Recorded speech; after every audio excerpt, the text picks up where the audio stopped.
Guys, so we are playing Alex, the final hours of Half-Life. So, for those of you that don't know what Half-Life is, because maybe you're too young or anything, but Half-Life was basically a game that Valve made, or the owners of Steam made about, I want to say, gotta be like 15 years ago now, at least. No, longer than that.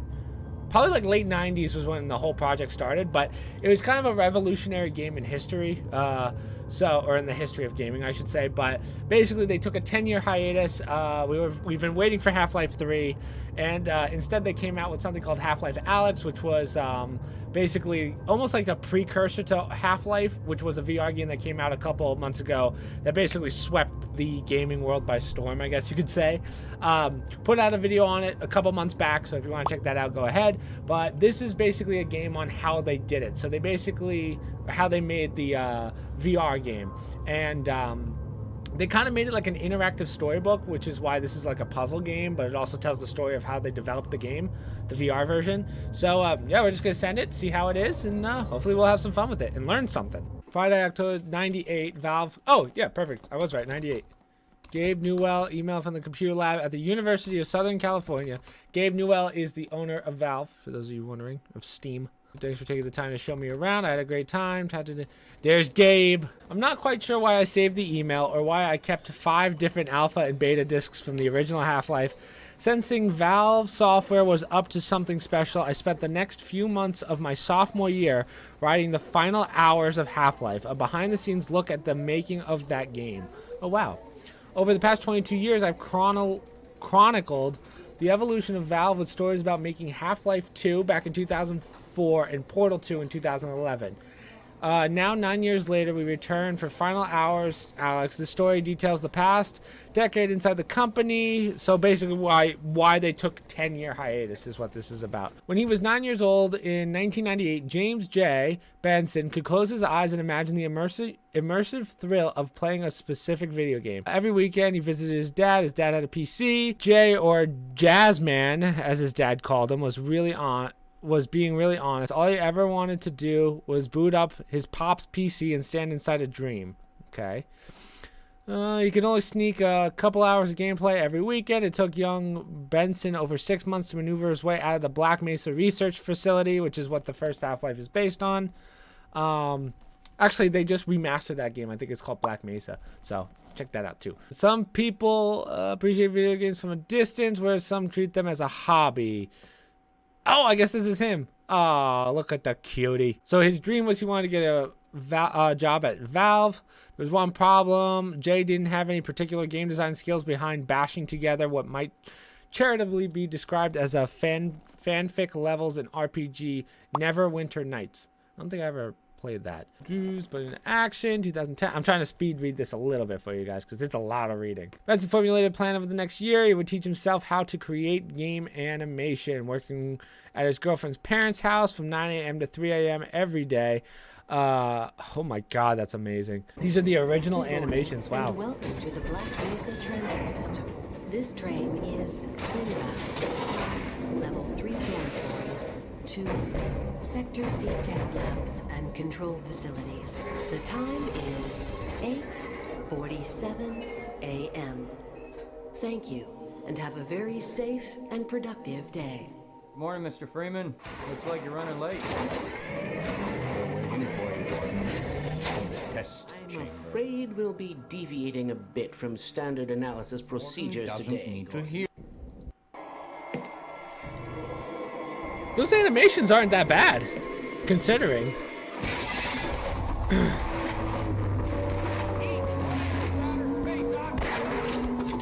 Wow.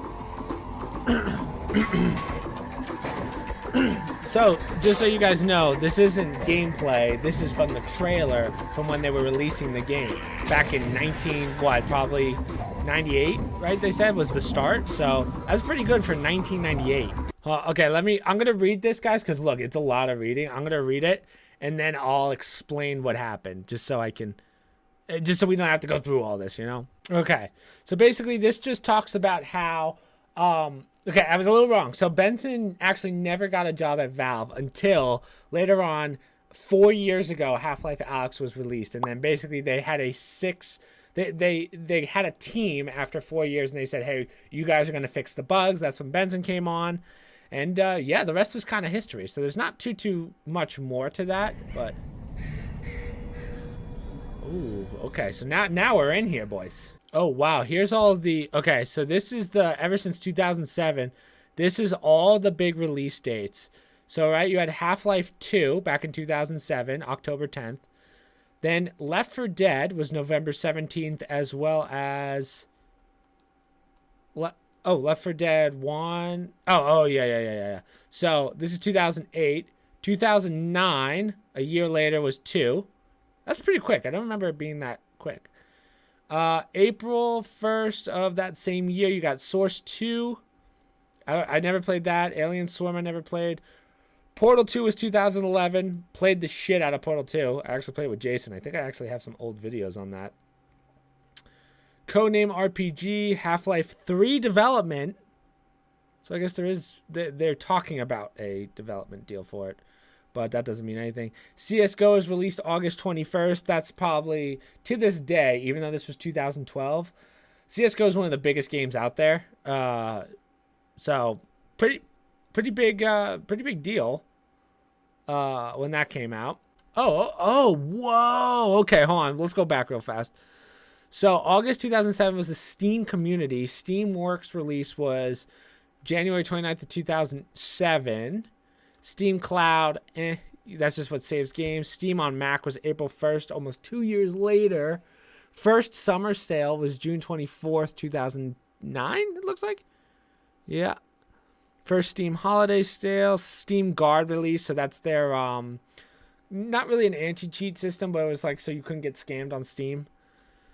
Steam Workshop release. That's huge. So that's the reason that, just a little side note, there's a big game called Arma that was kind of the start of basically all the battle royales that we have today.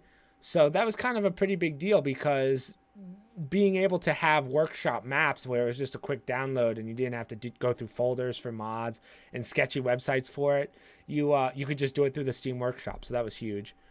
Linux client release. Linux is, for those of you that know Linux, basically you have Mac, PC, and then Linux. Linux is kind of like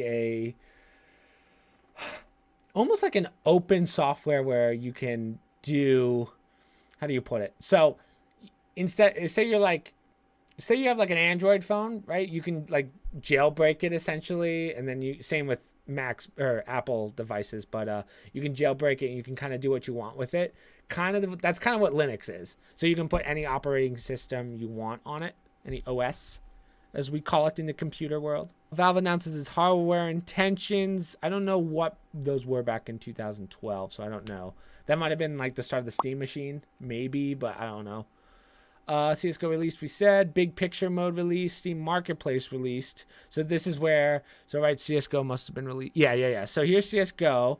And then in December, you had the Steam Marketplace release, which was another big deal because that allowed people to trade skins in like CSGO and certain other games, Team Fortress 2. So that huge, absolutely huge. Steam Early Access. Valve confirmed Steam Box machines. Okay, so that was probably the hardware. God, I'm smart. Steam Greenlight. Steam Greenlight is like their beta testing. So when a company wants to put out a game, usually an indie company, they greenlight it. So basically a certain number of people have to play it for it to go on the Steam market. Early access premieres. So this is when early access games kind of came to Steam. So these are the ones that kind of like passed greenlight. Valve delays Steam machines until 2015. Family sharing, not that interesting. Steam broadcasting was 2014. Steam Discovery Update, not 100% what that is, but Steam Broadcasting is like Steam's live stream service. It's not really, it doesn't really work like other streaming services. It works more so per game rather than per person, if that makes sense. So everything in here is pretty much VR development stuff.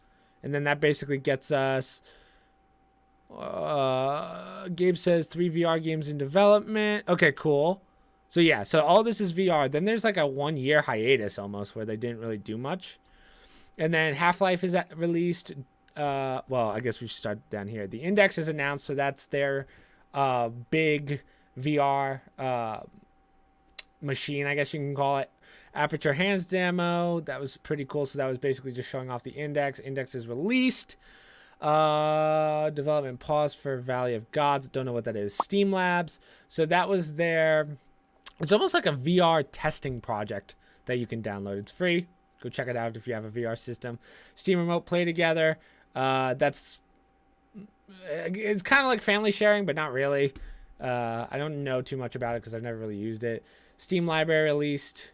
Okay. I don't know what that really means because we've had Steam libraries for a while, but maybe I don't know. And yeah, so that's pretty much up to 2020. Chapter 4. I guess it's the start of Portal? Maybe? Oh, this is the building of it. This is like literally how they built the models for the characters. Huh. Pretty interesting. So these are early models of the Steam machine controllers, so the Steam controllers. And then these are the early HTC Vive joysticks. So here's an early version of the Vive, as well as the stations, the sensors for it. That's really neat. And that's what it looks like today. That's awesome. Fixing Valve. Okay, this is kind of a big one, so I might read this. Basically what they talk about here, and this happens with a lot of companies, not just gaming companies, but basically they had so many projects going on that they spread themselves too thin. They had all these workers working on 20 to 30, maybe even more projects each, and they were almost like losing themselves, you know what I mean? As a company, they weren't sure. They didn't have a big game because everything was kind of it was just taking too long to pump out decent games, if that makes sense, because they just spread themselves too thin. So they had CSGO, as we talked about, and they had Dota. For those of you that don't know Dota, it's basically like League of Legends competitor. But since then, which, I mean, CS came out in 2012. Dota came out around then too. There's been a couple other Dotas, but it's just revamped. There's not much changing. They haven't made a real set-in-stone game in over 5 years. So basically, they wanted to make a game that everyone in the company can get in on, and that was basically Half-Life Alyx. So smart move. It was a way to kind of revamp the entire industry there. Or company, I should say. So this is the multi-tool that she has in the game. So let's switch to original. What was it supposed to... Oh, God! It's amazing how far we've come, huh? Wow, so this is footage from 2018. It just goes to show you how long it takes video games to be made. My God. This is the start of the Valve Index. So we just went through the Vive and technically Oculus, for those of you that played the game on Oculus. This is the HTC Vive. So, I'm sorry, this is the Valve Index. So the beauty of the Valve Index, for those of you that don't know, is you can actually use each finger individually. So, big deal. I've never actually used one. I know some people that have, and they really enjoy them. But, so this is what it looks like. Early stages of it. But to manufacture it would have been $5,000. That's nuts. There's no way people were paying $5,000. So a Valve Index right now is $1,000, and that's with everything included except for the PC. So, I mean, a $5,000, to their point, even they knew no one's going to pay for that. So this is the headset aspect. Wow, man. That's really cool. Oh, so what's really cool about the Valve Index is these cameras actually have a bypass. So I have an Oculus. Actually, one second. So I have an original Oculus Rift. You might be... Oh, I wonder if you can see the lights. Ready? Can you... No, I guess it's only when it's on. But right, so this is just a matte finish, essentially. Can't see through this. Whereas, I don't think the HTC Vive had it either. But I think they had little cameras here where you can see the bypass. But this actually has a bypass. So if someone's standing in front of you, you can just like switch it off or something and you can see whatever's in front of you. It's pretty cool. I wish the newer Oculuses had that. So here are Alex's gloves. So these are your hands in Oculus. So this is just the detail that they're just trying to show off, the detail that they had when they made these, which is absolutely incredible. Now we have the weapons, how they did all the weapons, what they look like up close, and then these are the upgrade versions. So if you have all the upgrades, this is what it looks like. So start with the basic pistol. Let's see how... Here, let me grab this so I can do it super slow. So we got the boom.